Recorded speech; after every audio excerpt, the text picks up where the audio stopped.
नमस्कार मित्रों, आज युग चिंतन में पुस्तकालय भी देवालय है। ज्ञान संवर्धन की उत्कट अभिलाषा ने ही मानवीय विकास का द्वार खोला है। मानव सृष्टि के प्रारंभ में ही ज्ञान प्राप्त करने की जिज्ञासा पैदा हुई। प्राचीन युग में प्राप्त ज्ञान को दूसरों तक पहुंचाने तथा संरक्षण प्रदान करने की जिम्मेदारी गुरु संभालते थे। पीछे कुल गोत्र के आविर्भाव के साथ पाठ्य संरक्षण के रूप में पुस्तकालय का उदय हुआ। ज्ञान के संचित भंडार पुस्तकालय कहलाए। मौखिक प्राप्त ज्ञान की सुरक्षा पुस्तकों से ही संभव है। हमारी पुस्तकें महापुरुषों के चिंतन एवं मनन की उपज हैं। साहित्य की सुरक्षा पुस्तकालय द्वारा होती है। किसी भी देश की संस्कृति एवं सभ्यता का मापदंड वहाँ का साहित्य है। प्राचीन भारत में तक्षशिला, नालंदा, विक्रमशिला एवं आदंतपुरी के पुस्तकालय ज्ञान विज्ञान के केंद्र थे, जहाँ विश्व के कोने कोने से लोग आकर ज्ञान प्राप्त करते थे। यही कारण था कि भारत को जगतगुरु की प्रतिष्ठा प्राप्त थी। भौतिक एवं आध्यात्मिक प्रगति का आधार हमारा पुस्तकालय है। समय के अनुरूप ज्ञान भंडार से उपयोगी सामग्रियों को लेकर आगे बढ़ सकते हैं। आज जो भी देश प्रगति की दौड़ में आगे आया है, उसमें पुस्तकालय का महत्वपूर्ण सहयोग है। विज्ञान और टेक्नोलॉजी के क्षेत्र में रूस बहुत आगे बढ़ा है। इसका सारा श्रेय वहाँ के पुस्तकालयों का है। संसार में सबसे अधिक लोग पुस्तकालय रूस में हैं। पुस्तकालयों में हम पूर्वजों एवं महामानवों के दर्शन कर सकते हैं। भौतिक शरीर के रूप में नहीं, बल्कि विचार के रूप में हजारों वर्ष बाद आज भी उसी रूप में मिलेंगे।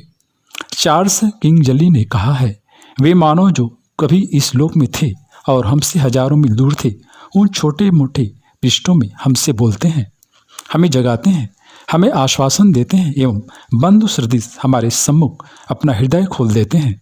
पुस्तकालय हमारे मार्गदर्शक एवं प्रेरणा का केंद्र स्थल है। वहाँ जाने से हमें प्रेरणा मिलती है तथा लगता है कि कोई हमें लक्ष्य की ओर चलने के लिए इंगित कर रहा है। लक्ष्य के अभाव में हम अपने अनमोल जीवन को खो न दें, इसका दिशाबोध पुस्तकालय कराता है। पुस्तकालय हमारा गुरु है, जो अंधकार को दूर कर प्रकाश भर देता है। ज्ञान के अभाव का नाम अज्ञान है। प्रकाश का न रहना ही अंधकार है। गुरु की कृपा की तरह पुस्तकालय भी हमें प्रकाश भरकर अज्ञान को मिटा देता है। पुस्तकालय हमारी माँ भी है। माता शैशव काल में स्नेह और दुलार से हमारी उंगली पकड़कर चलना सिखाती है। पुस्तकालय भी हमें प्यार देता है तथा क्रमिक बौद्धिक विकास द्वारा उन्नति के उच्च शिखर पर खड़ा कर देता है। पुस्तकालय सच्चा देवालय है। यहाँ मूर्तियों की पूजा नहीं होती, बल्कि ज्ञान मंदिर के रूप में विचारों की पूजा होती है।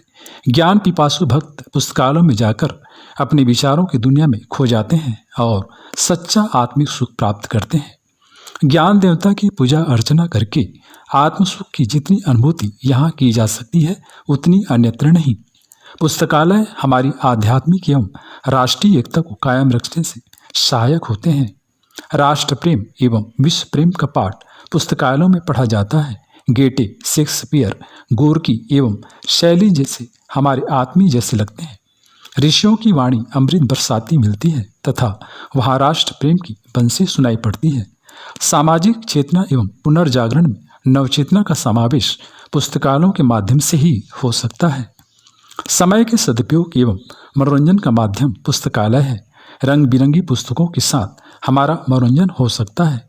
मिलन मंदिर के रूप में आपस में मेल मिलाप कर मन को हल्का बना सकते हैं। अवकाश के क्षणों में पुस्तकालय का उपयोग लाभदायक है। सिनेमा, टीवी जैसे समय बर्बाद करने वाले माध्यम से लोगों का ध्यान पुस्तकालय ही मोड़ सकता है। विद्यार्थियों के लिए पुस्तकालय अति उपयोगी हैं। विद्यालयों में प्राप्त ज्ञान का संरक्षण पुस्तकालय में मिल पाता है। खाली मस्तिष्क शैतान का घर है। कहावत के अनुसार अपने मस्तिष्क को शैतान बनने से पुस्तकालय बचा सकता है। दिल और दिमाग की क्रियाशीलता पुस्तकालय में बनी रहती है। ऐसा कहा जाता है कि पुस्तकालय से सामान्य जनता का संबंध कोई नहीं, यह तो पढ़े लिखे विद्वानों की चीज़ है। यह एक प्रकार की मानसिक गुलामी है। ऐसी भी दलीलें दी जाती हैं कि पुस्तकालय केवल प्रौढ़ पढ़े लिखे लोगों के लिए है, बालकों तथा प्रौढ़ अनपढ़ों के लिए नहीं। इस प्रकार की बातें बेबुनियाद हैं। पुस्तकालय हर वय क्रम को ध्यान रखते हुए उपयोगी बनाया जा सकता है।